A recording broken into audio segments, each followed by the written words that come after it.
It started on a rainy Monday morning. The school compound of Royal Grace High School bustled with noise, laughter, and adolescent chaos. Students dashed from the school gate to their various classes under the drizzle, shielding themselves with school bags or sharing oversized umbrellas. Among the crowd, he stood out, tall, neat, with polished black shoes, a spotless uniform, and a shiny black helmet on his head. Always. Nobody knew his full face and nobody knew his full story, but they all called him one name, Helmet Boy. His real name was James, a brilliant SS2 science student who had transferred from another city 6 months ago. From the first day he walked into the school compound wearing a motorcycle helmet, he had been the subject of mockery, wild rumors, and relentless bullying, especially from the elite girls of the school. "Is he hiding a scar?" one girl would whisper. "Maybe he has body odor and the helmet traps it," another would giggle. "He's probably ugly, that's why. No confidence." Leading this daily mockery was the queen of the rich girls, Miracle, the daughter of a politician. She walked with arrogance, spoke with venom, and wore her wealth like armor. With her two inseparable friends, Jessica and Vivian, she made James's days a living nightmare. Miracle sat in the middle, the leader. Her friends Jessica and Vivian sat on each side, always ready to laugh at whatever she said.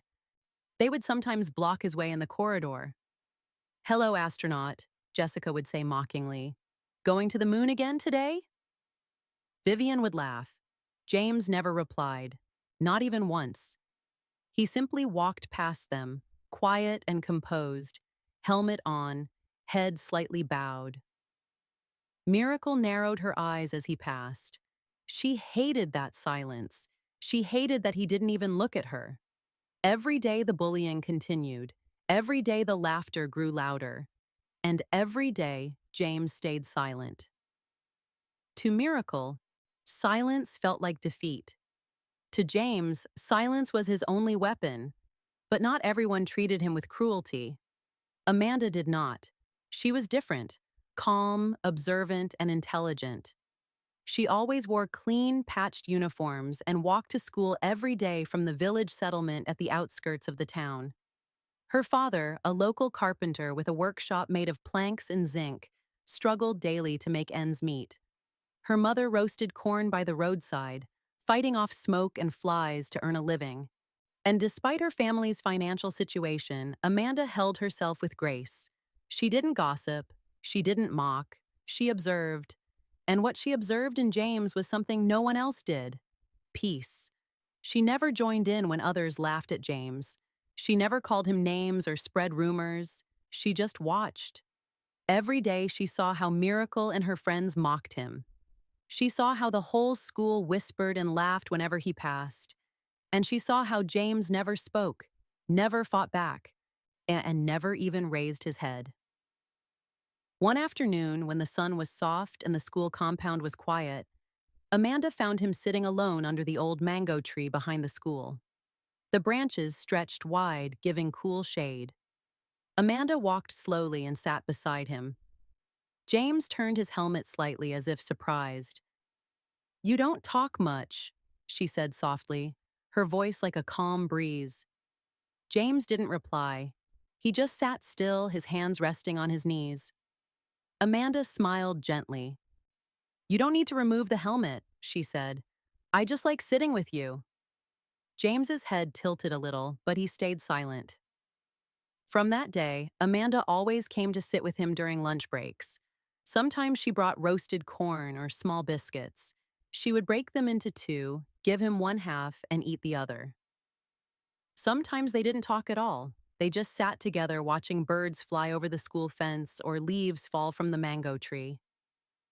Slowly, and like morning dew turning to sunlight, a quiet friendship began to grow between them. Amanda was the only person who didn't see a helmet.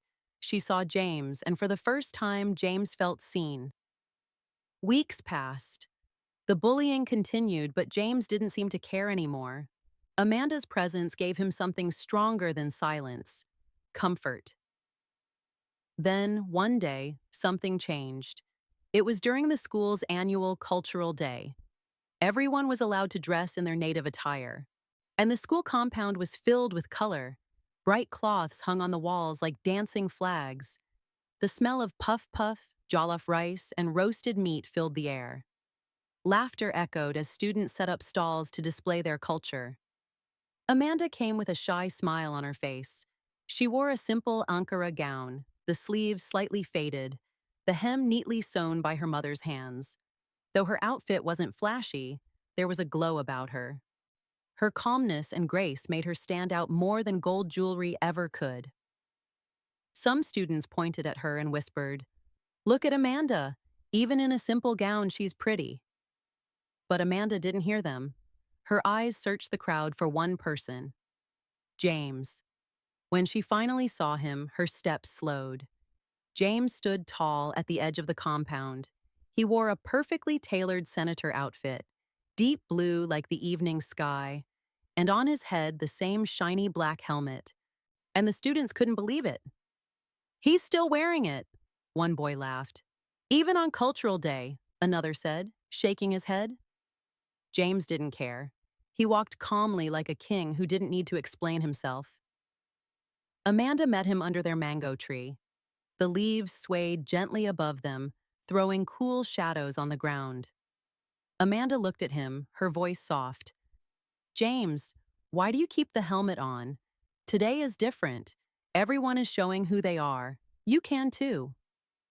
James looked down, and his hands tightening by his side. "I'm scared," he said quietly, almost like a whisper. Amanda leaned closer. "Scared of what?" James's voice trembled. "Scared that if I remove it, everything will change. People won't see me the same way. Maybe you won't see me the same way." Amanda's heart ached at his words. She reached out slowly and held his hand, her fingers warm against his cold, gloved ones. Her eyes met the dark glass of his helmet. "I don't care what's under the helmet." "James," she said, her voice steady and kind. "I like the person inside. That's all that matters to me." For a moment, the drums, the laughter, and the noise of the festival faded away. James's heart beat fast, so loud he thought she might hear it. He said nothing, but inside, a fragile hope began to grow. 2 weeks later, Miracle and her friends decided to step things up. They had noticed James and Amanda growing closer and couldn't stand it. "He's choosing that poor girl over me," Miracle hissed, slamming her hand on the desk. Jessica leaned forward quickly. "Miracle, calm down." "Me, the daughter of Senator Obina," Miracle spat. "How dare he ignore me for a carpenter's daughter?" Jessica gave a small nod. "We must disgrace him, show him his place." Vivian clapped her hands in excitement, her bracelets jingling. "Yes, let's do it during morning assembly in front of everyone." Miracle's lips curled into a slow, dangerous smile. "Good. By the time we are done, Helmet Boy will never dare to raise his head again." The next morning, the air at Royal Grace High School buzzed with chatter. The sun was bright. The compound filled with neat lines of students standing in assembly. Teachers stood at the front, watching over them like silent guards.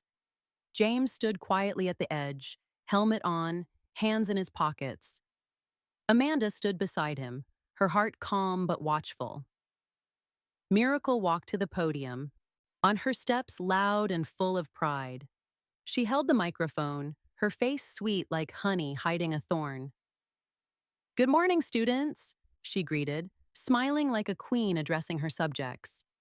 The students responded in one loud voice, "Good morning." Miracle's eyes sparkled with mischief.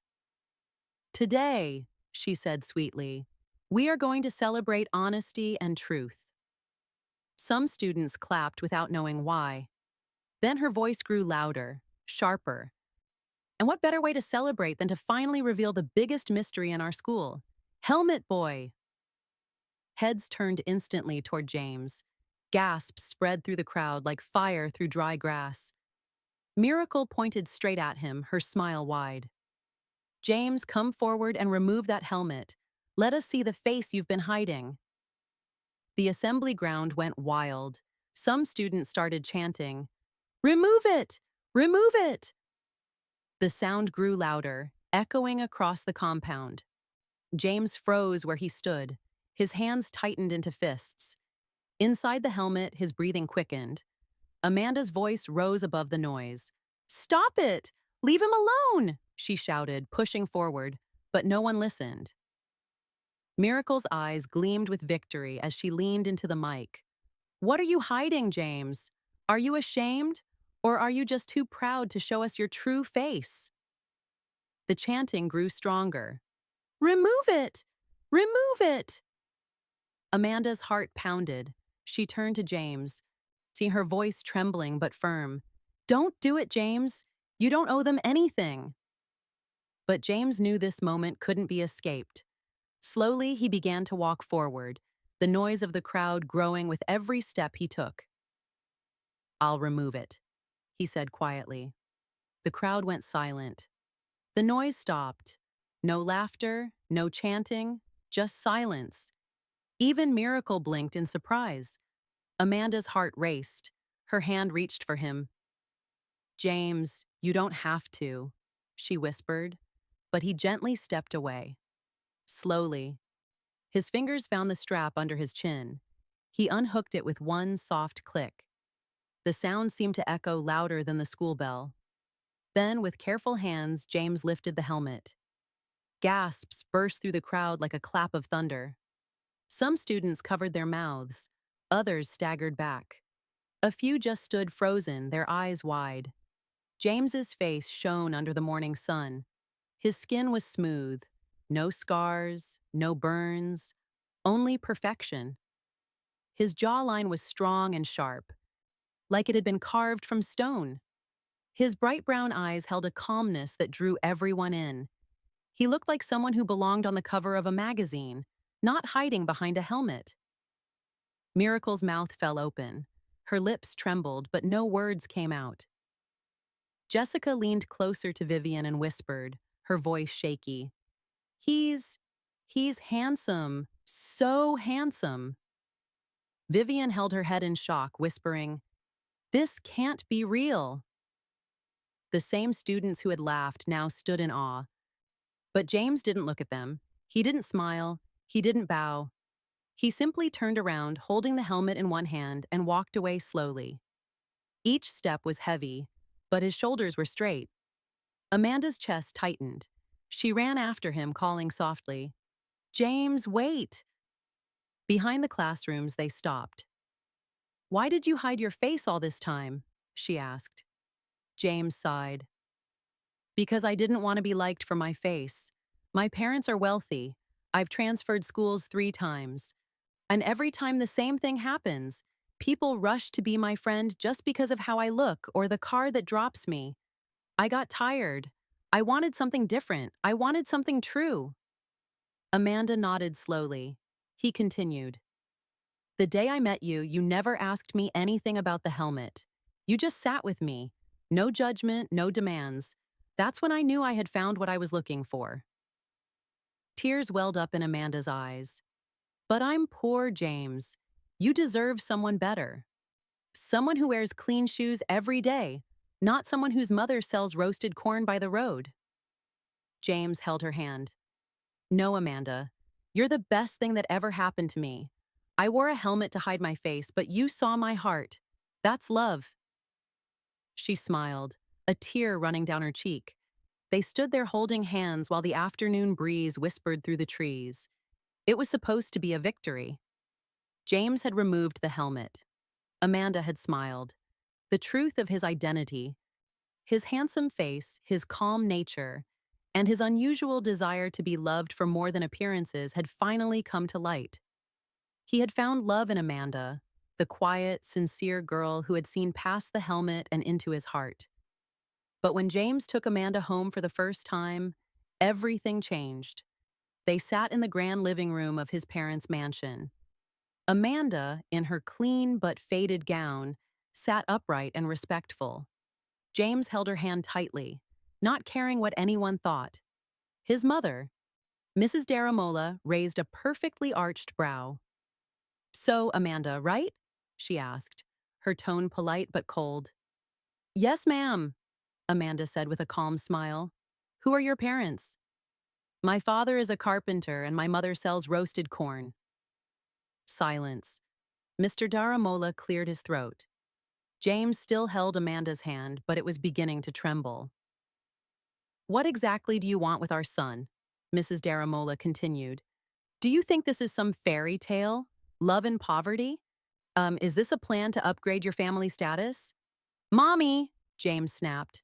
Amanda's face didn't flinch. She simply said, I didn't fall in love with your son's money. I didn't even know he was rich. Exactly, Mr. Daramola said. And that is the problem. We didn't work hard to build our legacy so that our son will marry someone whose parents can't afford basic life. I'm sorry, Amanda, Mrs. Daramola said with finality. But we can't allow this. You need to stay away from our son. Amanda's eyes burned with unshed tears. Slowly, she pulled her hand from James's.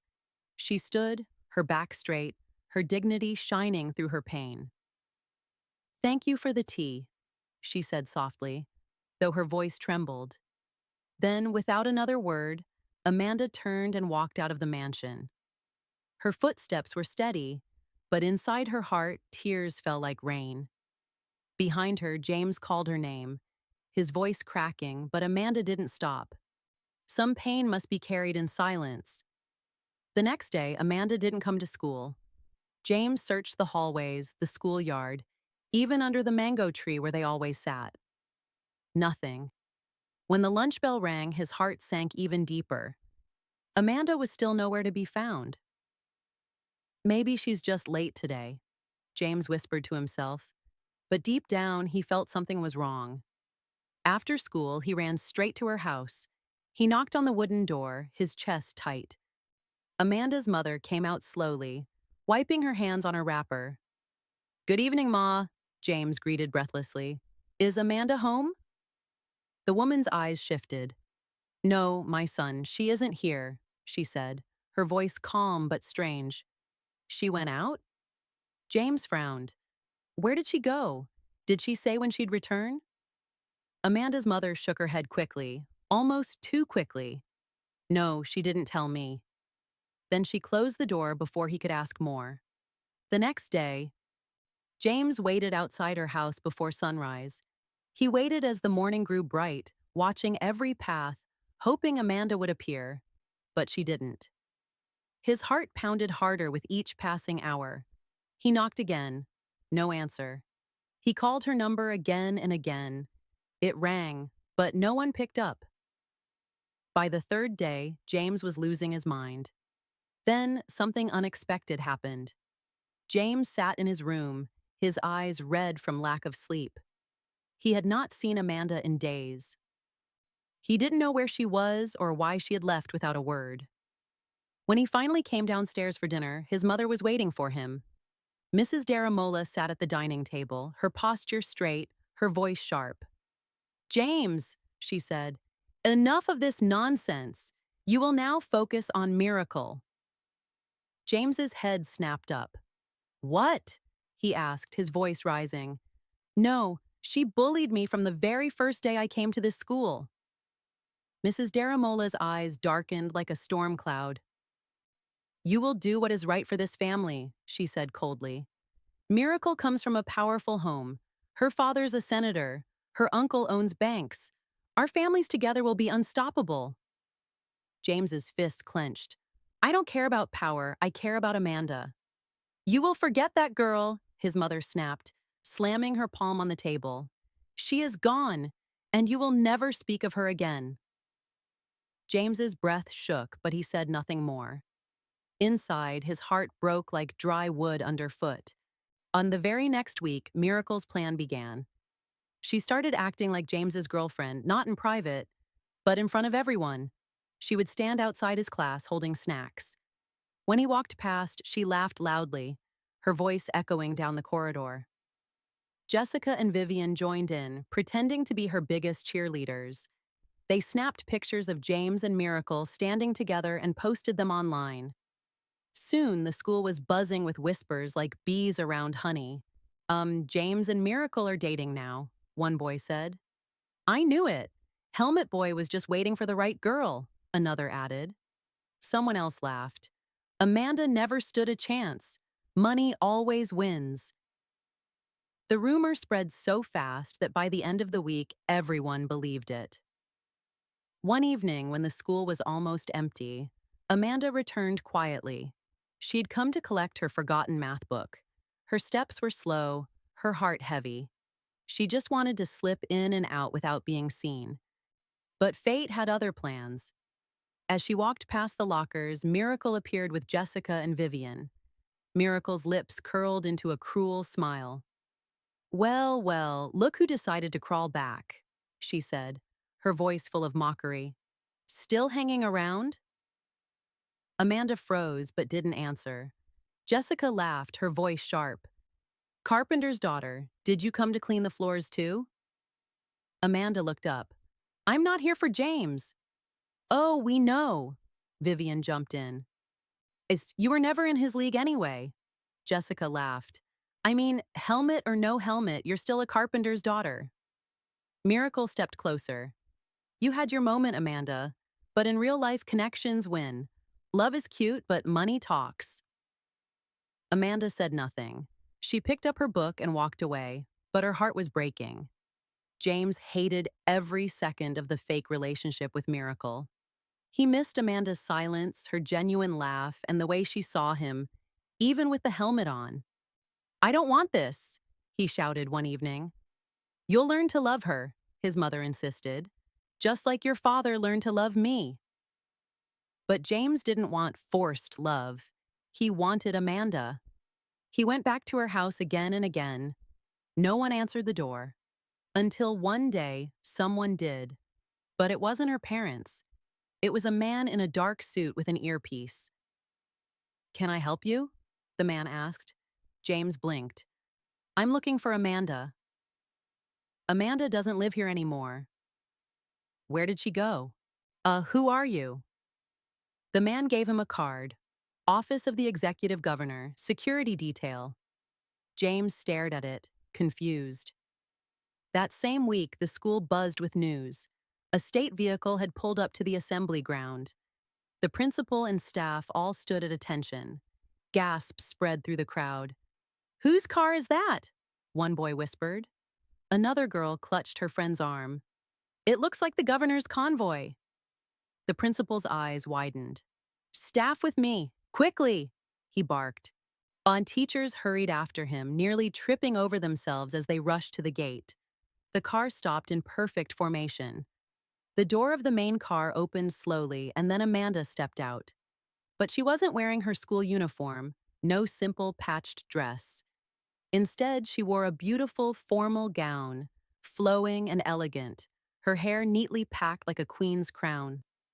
There was no sign of the poor carpenter's daughter anyone thought she was. Behind her, a tall man emerged. His presence was commanding, his suit expensive, his face one everyone in the state recognized. Governor O'Casey, the sitting governor of the state. The school fell completely silent. No whispers, no laughter, just stunned faces and pounding hearts. Amanda stood tall, her back straight, her face calm. She walked to the front of the assembly ground with the governor behind her, teachers bowing nervously as she passed. James's heart raced so fast it hurt. He stared, frozen, unable to breathe. The principal quickly handed her the microphone, his hands shaking. Amanda's voice rang clear, strong, and steady. For 1 year, she began, her eyes sweeping over the crowd, I came to this school in disguise to see who people truly are, to see who would treat me kindly and who would show me cruelty. Gasps erupted, but she continued. Some of you mocked me, she said, her gaze falling briefly on Miracle, Jessica, and Vivian. Some of you treated me badly, laughed at my clothes, my shoes, my silence. Miracle's mouth opened slightly, her skin turning pale. Jessica shifted uncomfortably while Vivian looked down, trembling. Amanda's voice softened, but her words were sharp. Only a few were kind. Only a few saw me for who I truly am inside. Then her eyes turned to James. She smiled gently, her voice warm like sunlight breaking through clouds. But one person, one very special person loved me. Not because of my title, not because of wealth or power, but because he believed I was just a poor girl from a humble home. James's lips parted, his throat tight. The truth struck him like lightning. He wasn't dreaming. Amanda, his Amanda, was the governor's daughter. The entire crowd erupted into chaos. Gasps, shouts, murmurs. "No way!" someone cried. "She's the governor's daughter?" another screamed. Miracle stumbled backward, her knees almost giving way. Jessica grabbed her head, unable to believe it. Vivian covered her mouth and burst into tears, her shoulders shaking. The ground felt like it was spinning. Everything they thought they knew about Amanda was a lie. And in that moment, the world turned upside down. Later that day, in private, she explained everything to him. "James," she began, taking a deep breath, "my father agreed to let me hide my identity because I was tired of living in a world where people only saw my family name. Boys were always chasing me, but not because they liked me. They wanted my father's power, my family's wealth. It was never real." Her voice trembled slightly, but she kept speaking. "I came here as just Amanda, the girl everyone thought was poor. I wanted to find someone who would love me truly without knowing who I was." James's lips parted, his eyes wide with surprise. He let out a small, shaky laugh. "So we were both in disguise all along." Amanda's lips curved into a real smile, full of warmth. "Yes," she said softly, nodding. "You wore a helmet to hide your face, and I wore the mask of poverty to hide my name." For a moment, they just looked at each other. Then they both burst into laughter, the sound light and free like birds taking flight. James stepped closer, his smile wide. "All this time we were hiding, and yet we still found each other." Amanda's eyes glistened with joy. "That's because real love always finds a way, James," she whispered. Under the shade of the mango tree, they stood hand in hand. No secrets left between them, no helmet, no disguise, only truth and love. James's parents were humiliated. The governor himself requested a private meeting with them. Governor O'Keefe sat across from them, his gaze sharp and full of disappointment. Beside him sat Amanda, calm and silent, her eyes watching carefully. The governor spoke slowly, each word like a hammer striking wood. "You judged my daughter," he said, his voice firm. "Not because of her character, not because of her heart, but because you thought she was poor." Mrs. Daramola lowered her head, her cheeks flushed with shame. The governor leaned forward. "Tell me," he said, his eyes piercing through them. "If Amanda had truly been the daughter of a carpenter and a counselor, would she still not be worthy of your son's love?" The room fell silent. Mr. Daramola opened his mouth to answer, but no words came. His throat closed. Mrs. Daramola simply looked down at the floor, her pride shattered. And finally, the governor stood. "James saw what you could not," he said. "He saw her heart. That is what matters." The couple stood quietly and left the mansion, their heads bowed. Later that week, Mrs. Daramola visited Amanda personally. "I'm sorry," she said, eyes moist. "We were wrong, not because of your true identity, but because we judged too quickly. We didn't trust our son's heart." Amanda nodded graciously. "I forgive you, Ma, but promise me something. Next time, I'll give love a chance before looking at background." She nodded. In the final year of school, James proposed to Amanda during the valedictory dinner. Not with a ring, but with a helmet in hand. "Let's keep discovering each other. No more masks, no more disguises, just truth and love. Amanda smiled, tears in her eyes. Only if I get to wear the helmet sometimes, she joked. Everyone laughed, and as they hugged, the crowd rose in applause. The boy who wore a helmet to hide his wealth, the girl who wore poverty to hide her title, and the love that saw through it all. I hope you enjoyed the story. If so, please like the video, comment what you learned from the tale, share it with friends and family, and don't forget to subscribe to the channel for more African folk tales just like this one. Thank you.